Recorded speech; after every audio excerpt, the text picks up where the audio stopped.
मी एक सुंदर 38 वर्षांची स्त्री आहे. माझा 15 वर्षांचा मुलगा आहे आणि माझे पती दुबईमध्ये काम करायचे.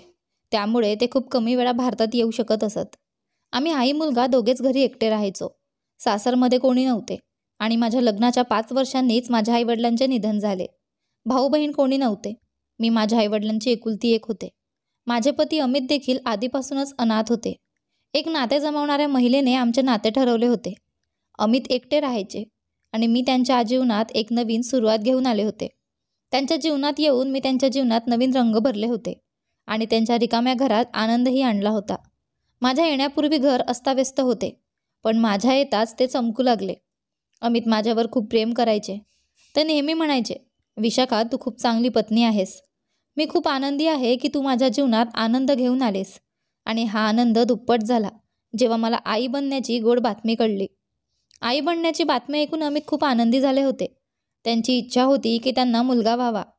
मी म्हणाले, मुलगाच का, मुलगी का नाही? ते म्हणाले, काही हरकत नाही, पुढच्या वेळी मुलगी, पण यावेळी मुलगाच. आणि देवाने त्यांचे ऐकले. त्यांना एक मुलगा झाला, पण मुलीची इच्छा त्यांच्या मनातच राहिली, कारण मी पुन्हा आई होऊ शकले नाही. खरे तर आम्हाला कोणताच खेद नव्हता, कारण आता अरुण आमच्यासाठी सर्व काही होता. आमचे काही नातेवाईक होते जे कधी कधी आमच्या घरी येत, पण ते दूर राहत असत. गेल्या 4 वर्षांपासून माझे पती दुबईमध्ये नोकरी करत होते. ते वर्षातून एकदा येत आणि आमच्यासोबत 1 महिना घालवत आणि मग पुन्हा परत जात. मी माझ्या मनावर दगड ठेवून ठरवले की जर मी माझ्या पतीपासून दूर राहिली तर आमच्या मुलाचं भवितव्य सुरक्षित राहील. दुबईमध्ये नोकरीमुळे ते चांगले पैसे कमावू लागले होते, ज्यामुळे आमचा घरखर्च चालू लागला. जेव्हा माझा मुलगा 13 वर्षांचा झाला तेव्हा त्याच्या वागण्यात बदल दिसू लागले. सुरुवातीला मी हे वाढत्या वयाचे लक्षण मानून दुर्लक्ष केले, कारण वाढत्या वयात शरीरात काही ना काही बदल होणारच आणि त्यामुळे तो थोडा अस्वस्थ असेल असं मला वाटले. पण हळूहळू त्याच्या कृतींमध्ये मी अस्वस्थ होऊ लागले. 2-3 वर्षापूर्वी तो माझ्याच खोलीत झोपायचा, पण त्याच्या वागण्यात बदल दिसू लागल्यानंतर मी त्याला प्रेमाने समजावून वेगळ्या खोलीत झोपायला सांगितले. त्यावेळी तो खूप रडला, पण हळूहळू त्याने ते मान्य केले. मात्र त्याच्या सवयींमध्ये काहीही सुधारणा झाली नाही. गेल्या काही महिन्यात घरात काही विचित्र घटना घडू लागल्या. जेव्हा मी अंघोळ करत असे तेव्हा माझे कपडे, विशेषतः माझे इनरवेअर गायब होत असत. मग काही दिवसांनी ते कपडे परत मिळत असत. घरात फक्त मी आणि माझा मुलगाच होतो. कधीकधी मला असं वाटायचं की जणू कोणीतरी मला बघतंय. मी माझ्या मुलाकडे बघायचे, पण तो नजर चुकवून अभ्यासात गुंग व्हायचा. या घटनांमुळे मी अस्वस्थ होऊ लागले होते. मी अनेकदा माझ्या पतीशी फोनवर बोलायचे, पण त्यांना हे सर्व सांगण्याचे धाडस मला होत नव्हते. मी मनाला समजवायचे की कदाचित हे माझा गैरसमज असतील, जे मी विचार करते तसं काही नसावं. एकटेपणामुळे माझ्या विचारांचा प्रवाह असाच भरकटू लागला होता आणि खरंच मला हे सर्व भ्रम वाटू लागले होतं. पण काहीतरी गडबड होती, जी हळूहळू उघड होत होती. एका रात्री मी आणि अरुण एकत्र जेवत होतो, तेव्हा त्याच्या नजरेत एक विचित्र अस्वस्थता दिसली. मी विचारले, अरुण, काय झाले? काही सांगायचे आहे का? पण तो नजर चुकवून शांत राहिला. माझ्या मनात अनेक प्रश्न येत होते, पण त्यावेळी मी काहीच समजू शकले नाही. मी म्हणाले, अरुण, जर काही आहे तर तू मला सांगू शकतोस. मी गेल्या कित्येक महिन्यांपासून पाहते की तू काहीसा अस्वस्थ राहू लागला आहेस. जर शाळेचे, तुझ्या मित्रांचे किंवा कोणत्याही गोष्टीचे काही टेन्शन असेल तर तू मला सांगू शकतोस. मी तुझ्या समस्या सोडवण्यासाठी पूर्ण प्रयत्न करीन. मी म्हणाले, मी तुझी आई आहे आणि जर तू मला आपल्या मनातली गोष्ट सांगणार नाहीस तर मग कुणाला सांगशील? माझे बोलणे ऐकून अरुणच्या चेहऱ्यावर हलकीशी चमक आली. त्याने माझ्याकडे पाहिले, जणू काही सांगायचे होते, पण सांगू शकत नव्हता. मी त्याला पुन्हा धीर दिला. हो अरुण, बोल, मी ऐकते. काय सांगायचे आहे तुला? अरुणने हळू आवाजात म्हणाला. हो मम्मी, म्हणजे मला हे सांगायचे होते की... अरुण काही बोलायचे असे म्हणत होता, पण बोलता बोलता तो थांबला. मी त्याच्या बोलण्याची वाट पाहत होते, पण तो काहीही बोलत नव्हता. उगाचच चमचा प्लेटमध्ये फिरवत होता. मी म्हटलं, अरुण, गप्प का झालास? सांग ना बाळा, तुला काय सांगायचे आहे? जर सांगशील नाही तर मी तुझी समस्या कशी सोडवेन? बराच वेळ अरुण स्वतःला काही सांगण्यासाठी तयार करत राहिला. थोड्या वेळाने तो म्हणाला, म्हणजे मी हे सांगत होतो की तुम्ही खूप सुंदर आहात. मम्मी, तुझी फिगर मला खूप आवडते. हे ऐकून माझ्या हातातून चमचा पडला. मुले आपल्या आईची प्रशंसा करतात, त्यात काही नवीन नाही. पण अरुणने ज्या प्रकारे माझी प्रशंसा केली त्याने माझे मन थरथरले. मी स्तब्ध होऊन त्याच्याकडे पाहू लागले. कदाचित त्यालाही जाणवले की त्याने काहीतरी चुकीचे बोलले आहे. तो पटकन म्हणाला, माझा अर्थ मम्मी, तुम्ही या वयातही खूप सुंदर दिसता. तुमचे वय 10 वर्षांनी कमी दिसते. माझे सर्व मित्रही तुझी प्रशंसा करतात. अरुण लगेचच कारण देऊ लागला. जणू काही त्याने सांगितलेल्या गोष्टीला झाकण्याचा प्रयत्न करत होता. मी काहीही बोलले नाही. चुपचाप जेवण करू लागले. त्यानेही पटापट आपलं जेवण संपवलं आणि आपल्या खोलीत निघून गेला. त्या रात्री अरुणच्या बोलण्याने माझ्या मनात असलेल्या शंकेला अधिक खोल केले. माझे मन जे विचार करत होते ते खरं तर नाही ना? हा विचार करून माझे मन घाबरून गेले. नाही नाही, माझा मुलगा असा असू शकत नाही. मी त्याला चांगले संस्कार दिले आहेत. त्याचे खूप चांगले पालनपोषण केले आहे. पण तरीही हे एक अत्यंत नाजूक वय आहे. मला वाटत नव्हते की माझा मुलगा चुकीच्या मार्गाला जाईल. हे वय खूप नाजूक असते. मुलगा असो की मुलगी, जर ते या वयात मार्ग भरकटले तर त्याचे संपूर्ण आयुष्य खराब होऊ शकते आणि त्याच्यासह त्याच्या कुटुंबाचे आयुष्यही कठीण होऊ शकते. अरुणची जबाबदारी माझ्यावर होती, कारण अमित तिथे नव्हते. हे खरं आहे की जेव्हा मुलांच्या डोक्यावर वडिलांचे छत्र नसते तेव्हा मुले अधिक बेफिकीर होतात. पण मी अरुणला नेहमी चांगले संस्कार दिले होते. तो माझ्याशी थोडा घाबरून असायचा, पण माझा आदरही करायचा आणि माझ्या गोष्टी ऐकायचा. मी ठरवले की मी त्याला शांतपणे समजावून सांगेल. हे अजून सुरुवातीचे आहे. तो हळूहळू समजून जाईल. मी माझ्या खोलीत बसून हातात कॉफीचा कप घेऊन हाच विचार करत होते.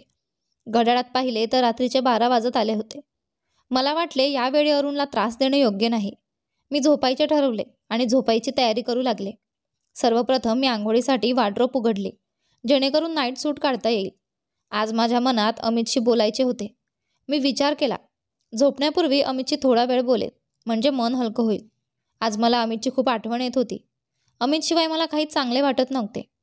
जेव्हा अमितला मी माझी अस्वस्थता आणि तडजोड सांगायची, तेव्हा अमित मला समजवायचा, विशाखा, फक्त 2 वर्षांचा आणखी त्रास सहन कर.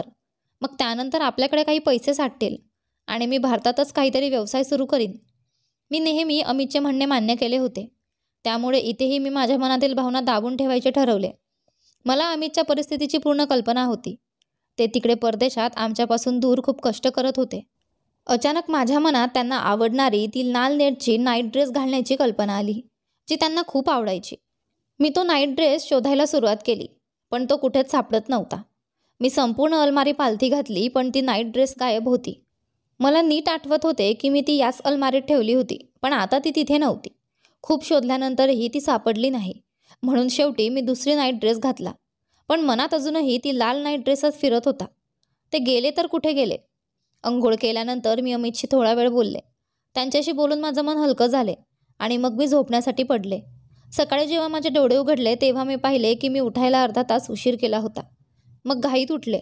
अरुणच्या शाळेत जाण्याची वेळ झाली होती आणि तो अजून झोपला होता. याआधी कधी मी उशीर करत असे तर अरुण मला उठवायचा. पटापट मी त्याच्या खोलीत गेले. तो अजून गाढ झोपलेला होता.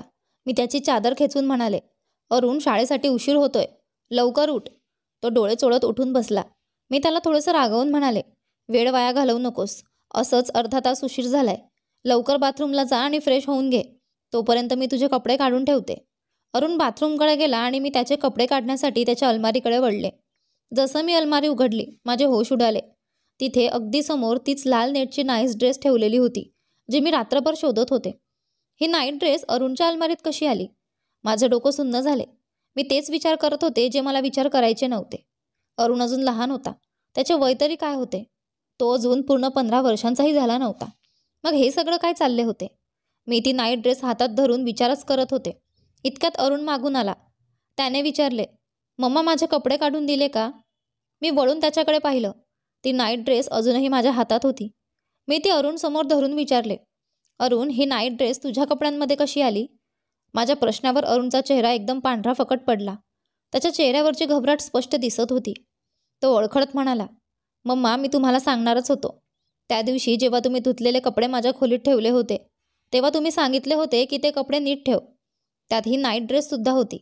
मी तुम्हाला सांगणार होतो, पण नंतर विसरलो आणि ती माझ्याच अलमारीत ठेवली. त्याचे बोलणं ऐकताच स्पष्ट झाले की तो खोटं बोलत होता. त्याची घबराट, चेहऱ्याचा रंग सगळं काही सांगत होते की खरं काहीतरी वेगळंच आहे. मी काही वेळ तिथेच उभी राहून त्याच्या चेहऱ्यावरच्या भावभावना पाहत राहिले आणि मग काहीही न बोलता नाईट ड्रेस घेऊन माझ्या खोलीत परत आले. माझं डोकं गोंधळून गेलं होतं. हे सगळं काय चालले होते? कसं तरी मी नाश्ता बनवला आणि अरुणला दिला. नंतर त्याचा लंच तयार करून त्याला शाळेत पाठवले. पण आता माझे मन कशातच लागत नव्हते. मला काहीच समजत नव्हते की हे सगळं का घडतंय. अचानक माझ्या मनात विचार आला की मी अरुणच्या शिक्षकांशी बोलावे. शाळेत तो कसा राहतो, त्याच्या फ्रेंड सर्कलमध्ये कोण कोण आहे, यामुळे मला काही अंदाज येऊ शकेल की अरुणच्या मनात काय चालले आहे. मी त्याच्या मित्रांशी बोलायचा विचार करू लागले आणि आता मी ठाम निश्चय केला की त्याच्याबद्दल चौकशी करायचीच.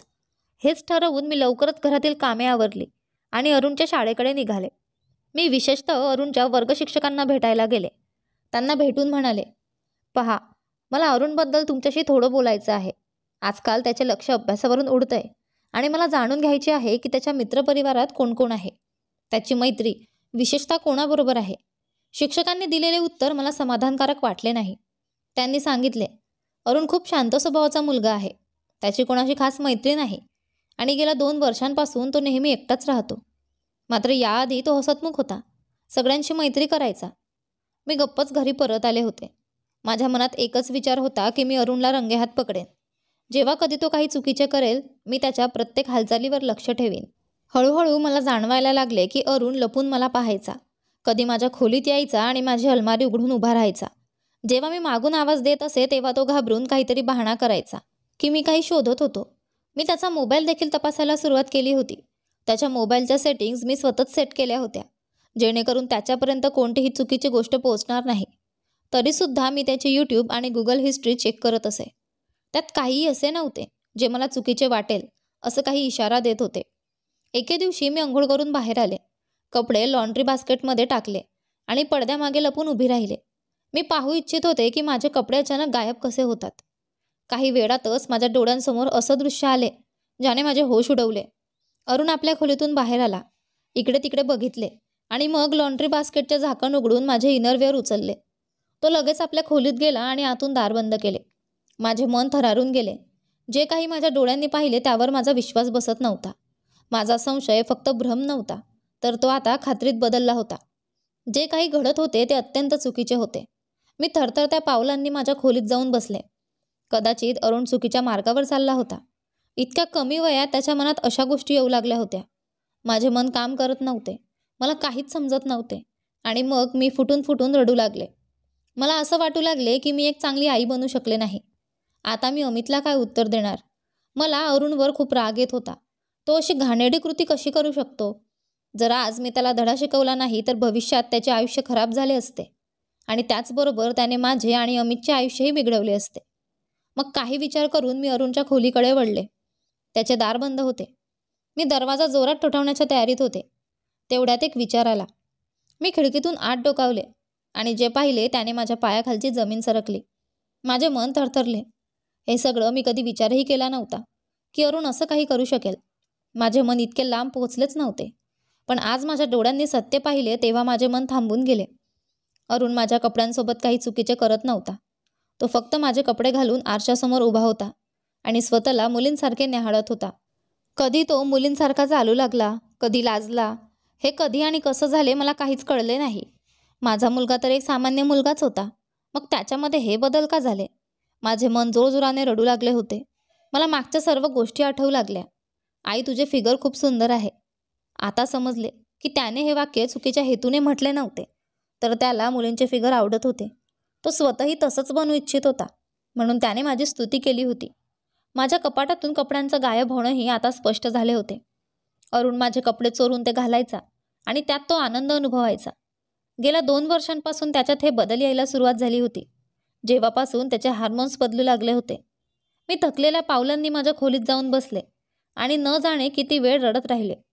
अरुण माझे सर्वस्व होते आणि कधीही विचारही केला नव्हता की त्याच्यासोबत असं काही घडेल. एका क्षणासाठी रागही आला.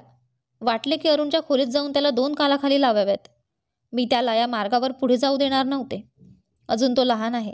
जर त्याच्या या सवयींना आत्ताच आळा घालू तर हळूहळू सर्व काही नॉर्मल होऊ शकेल. हाच विचार करून मी बिछाण्यावर पडले. संपूर्ण रात्र काट्यांवर कापल्यासारखी गेली.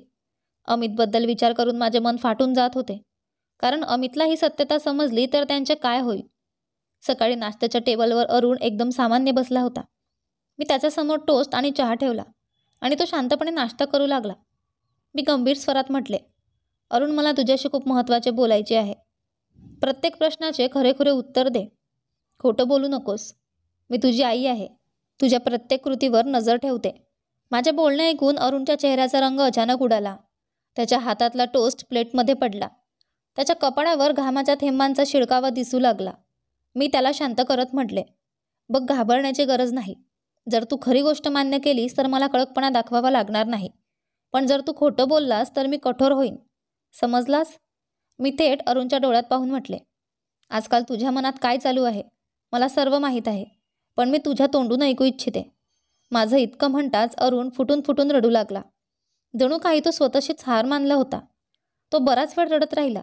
त्याचे मन हलके झाले तेव्हा त्याने अश्रू पुसत म्हणाला, आई, मला लहानपणापासूनच मुलींच्या वस्तूंशी खेळण्याची इच्छा होती. त्यांचे कपडे घालायची इच्छा होत होती. त्यांच्यासारखा मेकअप करावा वाटायचे. पण मी नेहमी घाबरायचो की लोक माझी चेष्टा करतील. म्हणून मी मुलींच्या वस्तूंपासून दूर राहत गेलो. पण आतल्या आत माझी ती हौस वाढत गेली. तो थोडा थोडा बोलत होता. त्याचे प्रत्येक शब्द माझे मन चिरत होते. पण मी शांतपणे त्याचे बोलणे ऐकत होते. जेव्हा माझे मित्र मुलींशी मैत्री करू लागले तेव्हा मी सुद्धा प्रयत्न केला. पण त्यात मला काही आनंद मिळाला नाही. मला मुलींसारखे वाटण्यातच समाधान मिळायचे. मला मुलांसोबत मैत्री करण्यातच आनंद मिळत होता. हळूहळू मला असं वाटू लागले की मी मुलगा असूनही मुलींसारखे अनुभवतो. जेव्हा मी एकांतात तुझे कपडे घालतो तेव्हा मला खूप आनंद होतो. जेव्हा तुम्हाला पाहतो तेव्हा माझ्या मनातही ही इच्छा उमलते की काश मी सुद्धा आई तुझ्यासारखा दिसलो असतो. अरुणच्या शब्दांनी माझे मन भारावून गेले होते.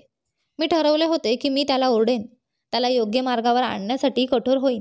पण त्याची सत्यता ऐकून माझा सारा राग, माझा सगळा विचार गळून पडले. मी त्याच्या डोळ्यात डोकावून पाहिले. तो पूर्णपणे खचलेला होता. मी स्वतःला सावरू शकले नाही आणि शांतपणे उठून माझ्या खोलीत जाऊन बसले. अरुण मागून आई आई म्हणून मला हाक मारत राहिला, पण मी त्याचे बोलणे ऐकले नाही. 2 दिवस मी माझ्या खोलीतून बाहेर आले नाही. माझी दुनिया जणू तुकडे तुकडे झाली होती. माझा मुलगा अरुण.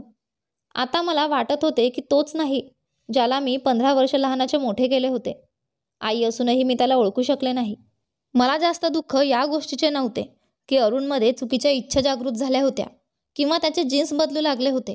पण मला याचे दुःख होते की मी एक चांगली आई बनू शकले नाही.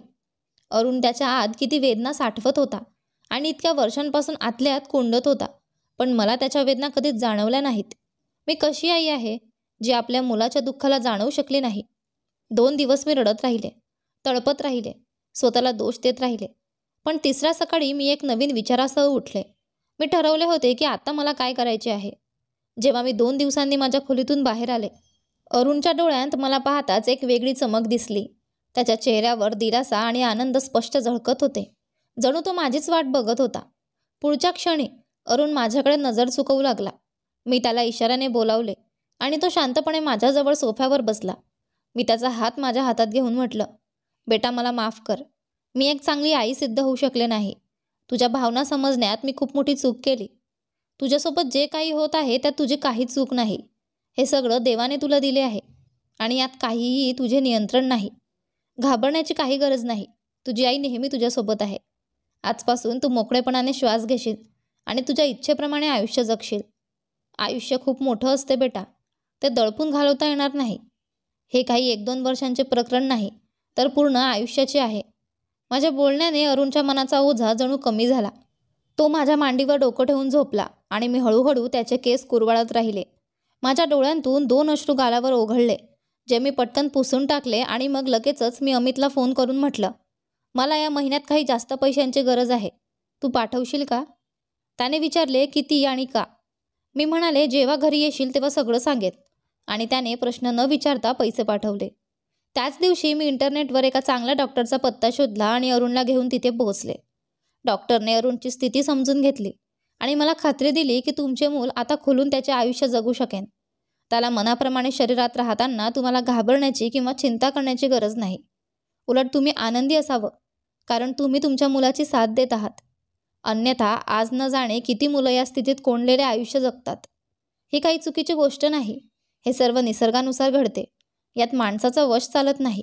खूप कमी लोक समाजाशी, आईवडिलांशी आणि स्वतःशी लढून इथे उपचारासाठी येतात आणि आपले आयुष्य आपल्या इच्छेनुसार जगतात. उपचार लांबले होते, खर्चही खूप होत होता, पण मला याची काही पर्वा नव्हती. माझे समाधान याच्यात होते की आता अरुण त्याच्या इच्छेप्रमाणे जगू शकणार होता. काळाच्या ओघात अरुण संपूर्णपणे एका मुलीमध्ये रूपांतरित झाला. आता तिचे वय 17 वर्षांचे होते आणि ती इतकी सुंदर दिसत होती की मला विश्वासच बसत नव्हता. मी प्रेमाने तिचे नाव अरुणिता ठेवले. तिच्या कपाळावर चुंबन घेत तिला आशीर्वाद दिला आणि तिने माझ्या डोळ्यात अश्रू आणले. आई, तू नसतीस तर मी कोंडूनच मरण पावलो असतो.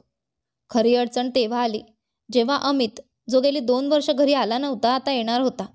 अरुणिता थोडी घाबरलेली होती, पण मी तिला समजावले, काही होणार नाही, मी सगळं सांभाळेन. जेव्हा अमित घरी आला त्याने अरुणला सगळीकडे शोधले. मी अरुणिताला हाक दिली आणि ती समोर येऊन बसली. अमितने तिला पाहिले आणि मग आश्चर्याने मला पाहू लागला. ही कोण आहे? त्याने थोड्याशा आश्चर्याने विचारले, कारण अरुणिताचा चेहरा अजून काहीसा अरुणसारखा दिसत होता. मी म्हटले, ही आपली मुलगी अरुणिता आहे. माझे बोलणे ऐकून अमितने विश्वासाने माझ्याकडे पाहिले. जणू त्याला माझ्या मानसिक स्थितीवर शंका आली होती. मी अरुणिताला तिच्या खोलीत जाण्याचा इशारा केला आणि नंतर मी अमितला हळूहळू संपूर्ण कहाणी सांगितली. सुरुवातीला अमित खूप रागावला. तू पागल झाली आहेस का? लोक आपली थट्टा करतील. तुला हे थांबवायला हवे होते. अमित रागात बोलत होता की तुला याबद्दल राग करायचा होता. तुझ्या रागाने काही झाले नसते तर तू मला फोन केला असता. मी 1 मिनिटात सगळं सुरळीत करून टाकले असते. विशाखा, तू हे काय केलेस? तू मला सगळ्या लोकांसमोर लाजिरवाणे केले आहे. मी लोकांना काय उत्तर देणार? अमितने हातात डोकं धरून बसला होता. मला माहीत होते की अमितचे हेच रिॲक्शन असणार. मी शांत स्वरात म्हणाले, अमित, तुम्हाला लोकांची काळजी आहे की तुमच्या मुलाच्या आनंदाची? विचार करा अमित, जर मी अरुणवर राग केला असता, तुम्हाला फोन केला असता आणि तुम्ही त्याला ओरडले असते, तर कदाचित अरुण स्वतःवरच तरफडला असता. पण तो आतून घुटत राहिला असता आणि आयुष्यात कधीच आनंदी राहिला नसता. आईवडील नेहमी आपल्या मुलांसोबत नसतात, पण आपण गेल्यावर अरुण एकटा राहणार आहे. आपल्याला आपल्या मुलाच्या आनंदाबद्दल विचार करायला हवा, ना की समाजाच्या गोष्टींच्या बाबतीत काळजी करावी. भास करून पहा अमित, मी देखील तुमच्यासारखेच खूप खचले होते जेव्हा मला ही सत्यता समजली. पण मी परिस्थितीला सामोरे जाण्यासाठी स्वतःला तयार केले होते आणि आज मी खूप आनंदित आणि संतुष्ट आहे की मी आपल्या मुलाला एक नवीन आयुष्य दिले आहे. त्याला मोकळा श्वास घेण्याची स्वतंत्रता दिली आहे. तुम्ही देखील परिस्थितीसोबत समजूतदार राहा. तुम्हाला हळूहळू आनंद मिळेल. माझ्या बोलण्याने त्याला विचार करण्यास प्रवृत्त केले. काही वेळानंतर अमितने अरुणिताला आपल्या मुलीच्या रूपात स्वीकारले. आम्ही आमचे जुने घर विकून दुसऱ्या शहरात एक नवीन घर घेतले. अमितने नवीन व्यवसाय सुरू केला आणि हळूहळू अमितचा व्यवसाय फुलत गेला. काळाबरोबर बाप बेटीचे संबंध आणखी मजबूत झाले. आता 7 वर्ष गेली आहेत. अरुणिता 23 वर्षांची झाली आहे. डॉक्टरांनी सांगितले की ती लग्नही करू शकते. तिच्या पतीसोबत शारीरिक संबंध प्रस्थापितही करू शकते.